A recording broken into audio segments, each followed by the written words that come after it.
Hello' everyone, welcome back to Ankita YouTube channel. আশা কৰোঁ সকলো ভালেই আছে। ৰাতিপুৱা ফ্ৰেছ হৈ মাহীয়ে মোলৈ চাহ আনিলে।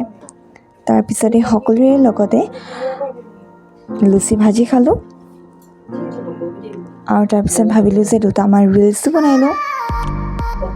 ঠিক সেইদৰে দুটামান ৰিলছ বনাই ল'লোঁ। যিহেতু এটা ৰিলছ বনাওঁতে বহুত সময় যায়গৈ, নহয়নে বাৰু? আৰু দুটামান ৰিলছ বনাওঁতেই মোৰ ৩-৪ ঘণ্টা সময় লাগি গ'ল।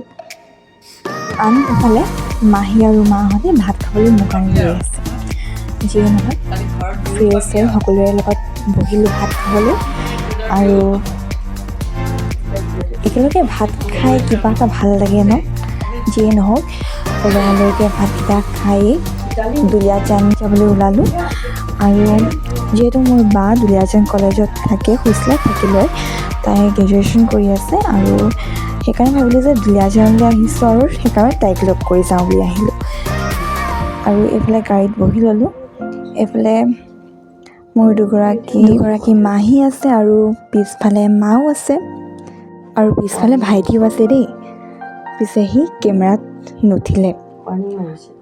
আৰু এয়া আমি দুলীয়াজান কলেজলৈ গৈ আছোঁ।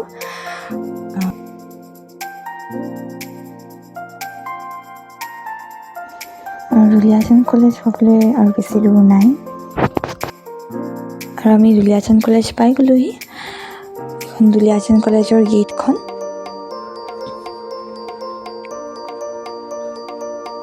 এইফালে আছে কলেজখন। আৰু এয়া আমাৰ বাহঁতৰ ৰুমটো। আৰু গোটেইকেইজনী বাক লগ পাই খুবেই ভাল লাগিলে। আৰু আমি দুলীয়াজান কলেজৰ পৰা ওলালোঁ।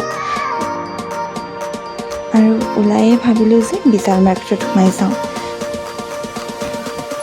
পিছে বৰ বিশেষ শ্বপিং কৰিবলগীয়া নাছিলে, প্ৰয়োজনীয় কেইটামান বস্তুহে ল'লোঁ।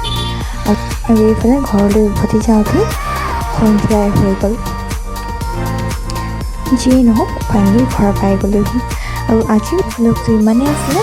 ভাল লাগিলে লাইক, কমেণ্ট, শ্বেয়াৰ কৰিবলৈ নাপাহৰিব। নেক্সট টাইম এনে ভ্লগত লগ পোৱাৰ আশাৰে আজিলৈ আহিছোঁ। বাই।